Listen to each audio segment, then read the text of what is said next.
तो दोस्तों इस वक्त हम जुड़ चुके हैं कोच साहब के साथ। जैसा कि कोच साहब ने अपना अनुभव बताया, कोच साहब जानना चाहेंगे कि बलदेव क्षेत्र में जैसा कि आप अब इस वक्त युवाओं को लेकर कुश्ती की जो है एक नई स्टोरी शुरू कर जी। रहे हैं कहानी, तो क्या कुछ आपने आगे के लिए सोच रखा भविष्य के लिए कि किस तरीके से आप इस तैयारी को, इस छोटे स्तर की तैयारी को अंतर्राष्ट्रीय स्तर, ओलंपिक स्तर, कॉमनवेल्थ स्तर तक पहुंचाएंगे, वो दर्शकों को बताएं। भाई सभी पहलवानों को हम जो है इतना प्रैक्टिस कराएंगे कि बहुत आगे ले जाएंगे, क्योंकि हम चाहते हैं कि हमारे बलदेव ब्लॉक में अंतर्राष्ट्रीय राष्ट्रीय पहलवान निकल के आएँ और इन्हें वही उसी प्रकार से प्रशिक्षण दिया जा रहा है। अच्छी डाइट देते हैं, अच्छी मेहनत कराते हैं, पूरा ध्यान देते हैं और हनुमान जी की सेवा कराते हैं। इधर उधर जो है नहीं भटकने देते हैं बच्चों का ध्यान। तो ये सोच रहे हैं हम कि हमारे यहाँ से भी इंटरनेशनल और नेशनल बच्चे अच्छे पैदा हुए। नहीं तो यहाँ पर जो मूलभूत सुविधाएं हैं जैसे कि मैट, क्योंकि आज के समय में हम देख रहे हैं कि मैट की ही कुश्ती जो है हो रही जी। है, तो फिर वो उस चैलेंजेस को कैसे आप पूरा कर पाते हैं? क्योंकि मिट्टी से मैट पर लेकर जाना एक बहुत बड़ा संघर्ष है, एक बहुत बड़ा एक रास्ता। मिट्टी में हम जो है मैट की कोचिंग देते हैं बच्चों को। भाई मैट है नहीं हमारे पास, सरकार अगर कोई भी व्यवस्था करती है तो हो जाए, मैट मिल जाए हमें तो बहुत अच्छी बात है। अब मैट नहीं है तो मिट्टी में उसी दाव पेच जो है मैट वाले दाव पेचों को मिट्टी में यूज करवाते हैं बच्चों से। और अगर हमें मैट मिल जाता तो बहुत अच्छे अच्छे बच्चे हमारे यहाँ से निकलते। दोस्तों मैं आपको बताना चाहूँगा कि हर घर केसरी कार्यक्रम के तहत हमारे साथ फाउंडेशन जुड़े हुए हैं, जैसे कि वसुंधरा ब्लेसिंग फाउंडेशन वृंदावन से हैं, और उनकी पूरी कोशिश है कि इस तरीके के जो अखाड़े हैं जहां पर कहीं ना कहीं पहलवानों को सुविधा देने की ज़रूरत पड़ती है, तो वो उनके लिए मदद भी कर रहे हैं। अभी हाल ही में एक दो जगह पर हमने मैट की सुविधा उपलब्ध कराई है, जिसमें कि एक मथुरा में फार्मा अकेडमी है, वहाँ भी मैट की सुविधा उपलब्ध कराई है। तो हमारी पूरी कोशिश रहेगी कि फाउंडेशन की तरफ से यहाँ भी वो सुविधा उपलब्ध हो। यदि इस तरीके की सुविधाएं मिलती हैं तो कहीं ना कहीं स्तर बदलेगा। क्यों नहीं बदलेगा? अगर हमें सुविधा मिलेगी तो हमारे बच्चे 2-4 बच्चे तो हम इस बार स्पोर्ट्स कॉलेज में हर साल कराते हैं। 9 से 12 साल का जो सिलेक्शन होता है स्टेडियम में सरकारी, उसमें 2-4 बच्चे हमारे हर साल निकलते हैं। 16 साल वाले में भी 2 एक आध बच्चा निकलता है।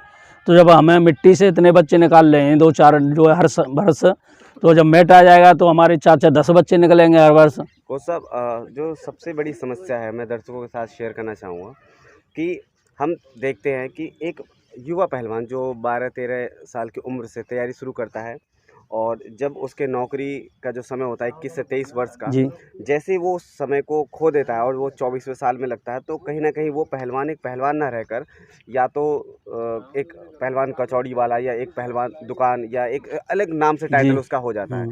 तो क्यों वो अपने देश के नाम के साथ ना जानकर इस तरीके के नामों से जाना जाता है?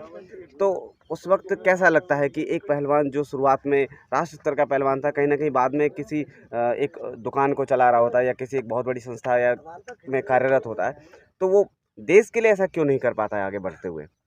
ऐसा है ना, किसी पहलवान को चोट लग जाती है कुश्ती लड़ते समय, बहुत अच्छा पहलवान है, चोट लग गई तो फेल हो गया, तो पहलवान फिर क्या करेगा? वो सरकार उसे कोई वो जॉब नहीं देती, ना कोई सुविधा मिलती है, तो फिर अपने रोजी रोटी के लिए कोई ना कोई वो सिस्टम चालू करता है, दुकान खोलता है, डके लगाता है, कोई भी करेगा।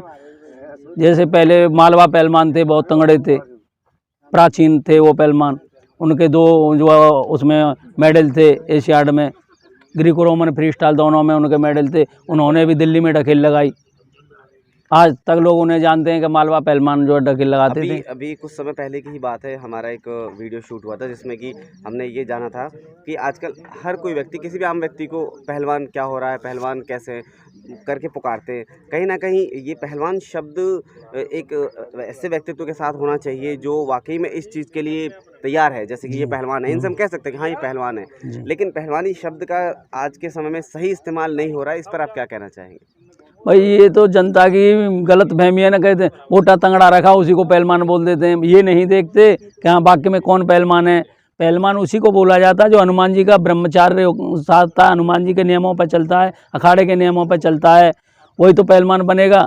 ये थोड़ी है कि डालडा खा के तंगड़े हो गए और पहलवान बन गए।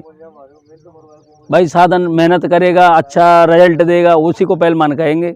ऐसे तो बहुत सारे लोग मोटे घूम रहे हैं, क्या सभी पहलवान हो जाएंगे? तो कहीं ना कहीं हमें उस व्यक्ति को पहलवान कहने की ज़रूरत है जो वाकई में पहलवानी के लिए संघर्ष कर रहा है, जुझारू है, कर्मठशील है और अपना जो है 100% पहलवानी को दे रहा है। एक चीज़ और जानना चाहेंगे कि जो युवा है आज के समय जी। में, वो कुश्ती को छोड़ता सा ही जा रहा है, क्योंकि कहीं न कहीं अखाड़ों की कमी हो गई है या आप जैसे प्रतिभाशाली कोच की कमी हो गई इतनी है। महंगाई हो गई है ना, पहलवानों को खाने के लिए भी पैसा चाहिए। पहलवानी पैसे से चल रही है आजकल। पहले तो देहातों में गाजर चलती थी, मठा चलता था, दूध चलता था, अब तो सारी चीज़ें बंद हो गई। अब वो मेडिसिन भी बहुत सारी चल गई हैं पहलवानी में भी। तो पहलवानी के लिए बहुत ज़्यादा पैसा चाहिए, इसलिए हर आदमी सोच रहा है कि कहीं नौकरी पकड़ लें 2 पैसे की, उससे अपना रोज़गार चलेगा, खर्चा चलेगा घर का। और पहलवानी में क्या खाते हैं ज़्यादा, अगर चोट लग जाती है तो फेल हो जाते हैं। इस चीज़ से लोग अभी परेशान जैसा हैं, आपने बेरोजगारी बताया है, सरकार है, नौकरियां नहीं मेडिसिन निकल रही हैं। मेडिसिन का आपने बताया, अभी हमने हाल ही में देखे थे 1-2 न्यूज़ जिनमें कि हरियाणा का और एक दिल्ली जी। का पहलवान जो मेडिसिन खाने के बाद जो जिम में ट्रेनिंग करते वक्त ही जो है ख़त्म हो गए। तो कहीं न कहीं ये भी इफ़ेक्ट डाल रही है। हाँ, ये तो नुकसान तो करती हैं सारी। पहले पहलवान थे हमारे इतने तगड़े तगड़े थे, मोहन पहलवान थे, मथुरा के 7-7.5 मन के थे, क्या वो मेडिसिन ही खा के हुए थे? और भी हमारे सूरज पहलवान जी, सीताराम पहलवान जी, शिवालय पहलवान, बहुत सारे पहलवान हुए हमारे मथुरा जिले में। हाँ? और फूली पहलवान जी थे हमारे, जो हिंद केसरी थे, क्या उन्होंने मेडिसिन ली थी? कुछ नहीं लिया। कभी हमारे इन्होंने सूरज पहलवान जी ने आज तक कोई वैसी चीज़ें नहीं यूज की, अंडा भी नहीं उन्होंने कभी यूज किया। वो श्री कृष्ण भगवान के पुजारी हैं और उन्होंने शुद्ध शाकाहारी भोजन किए हमेशा, और अच्छे अच्छे पहलवानों को मात दी है उन्होंने। उनके अर्जुन अवार्डियों से कुश्ती हुई हैं। तो दोस्तों कहीं न कहीं जिस बात को हम लेकर चल रहे थे कि क्या पहलवानी सीखना बहुत ही कठिन है, तो वाक़ई में जिस तरीके से कोच साहब ने बताया, तो अगर इन सब नियमों का सही पालन नहीं कर पाएँगे आप, तो पहलवानी सीखना वाक़ई में बहुत ज़्यादा कठिन है। ये अन्य खेलों की तरह नहीं है जिसमें कि आपने एक टीम बनाई और प्रदर्शन किया और प्रदर्शन के बल पर आप आगे बढ़ गए। यहाँ पर आपका प्रदर्शन प्रत्येक दिन है और दूसरे से नहीं, आपका प्रदर्शन जो है स्वयं से ही है। तो अंत में आप हमारे दर्शकों को कुश्ती से संबंधित क्या सुझाव देना चाहेंगे? यदि वे पहलवान बनना चाहते हैं और इस पहलवानी में आना चाहते हैं, तो क्या विशेष सुझाव देना चाहेंगे? हम तो यही चाहते हैं जनता से कहना कि बच्चों को बढ़िया आचरण सिखाएं, अच्छे समाज में बैठें, बढ़िया खाना पीना खिलाएं, जिससे कि उनका शरीर का विकास हो और तगड़े लंबे चौड़े हो जाएं। और जो है अच्छे अखाड़ों पे जो अच्छे गुरु हों उनके पास उन्हें शिक्षा के लिए भेजें, जिससे बच्चे बिगड़े नहीं, क्योंकि नई अवस्था होती है, बिगड़ जाते हैं। और जो अच्छा गुरु होगा वही उन्हें अच्छा कर सकता है। और जो है हनुमान जी का मंगलवार को व्रत रखें, पूजा पाठ करें और खान पीना जो है तगड़ा रखें अपना, बादाम घी दूध सब, और नशे वाली चीज़ों से अलग रहें, इन सारी चीज़ों से। तो मैं तो यही कहना चाहता हूँ जनता से कि अपने अपने बच्चों को सबको बढ़िया ही खिलाएं पिलाएं, और जो गलत संगति है उसको छोड़ा दबा दें, और अच्छी मेहनत करवाएं, अच्छे अच्छे अखाड़ों पर भेजें, जिससे कि वो मजबूत हष्टपुष्ट और पहलवान बने।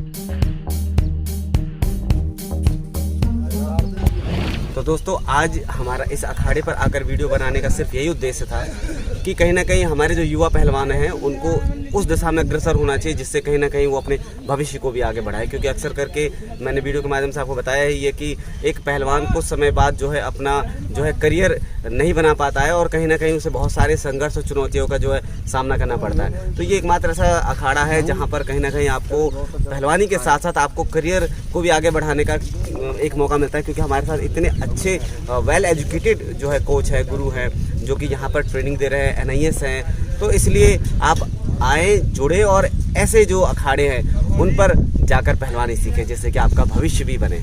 जय दाऊद।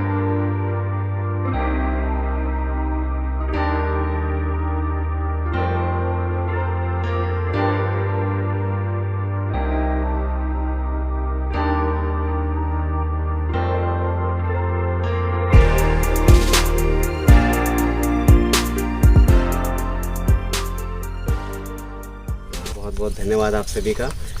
एक बार फिर से मैं आप सभी को बताना चाहूँगा कि कुश्ती को ही चुनने का जो है मेरा जो पहला लक्ष्य था वो इसलिए था क्योंकि कहीं ना कहीं कुश्ती हमें सिखाता है कि हम किस तरीके से एक दूसरे का सम्मान करते हैं। आपने देखा होगा कि आजकल के जो युवा बच्चे हैं, जो कहना तो नहीं चाहिए लेकिन बहुत से ऐसे CBSE अंग्रेजी स्कूल अंग्रेजी माध्यम के जहाँ पर बच्चों को एक दूसरे का जो है सम्मान करना भी नहीं सिखाया जाता है, लेकिन कुश्ती कहीं ना कहीं एक दूसरे का सम्मान करना सिखाती है। और आपने देखा भी होगा कि दंगलों में जैसे ही एक बड़ा पहलवान भी जब कुश्ती जीतता है तो वो अपने जितने भी युवा बड़े बुजुर्ग होते हैं सभी के पैर छूता है, उनको याद करता है और उनसे आशीर्वाद लेता है। और वही जो कला जो है इस कुश्ती के साथ जुड़ी हुई है, जिससे हम और आप सभी लेकर साथ चल रहे हैं। और जिनमें जो सबसे बड़ा सहयोग है, आप जैसे जो है गुरु और कोच ये सभी जो है सहयोग कर रहे हैं इस पहलवानी को आगे बढ़ाने में। तो कुश्ती जो है शारीरिक जो खेल तो है ही, लेकिन साथ साथ कहीं ना कहीं ये आपको एक अच्छा आचरण सिखाता है, जो कि हम और आप वीडियो के माध्यम से देख पा रहे हैं। और समस्त संसार में इस प्यार और प्रेम को आगे बढ़ाएं, बस यही कामना है हमारे इस बालाजी अखाड़े पर।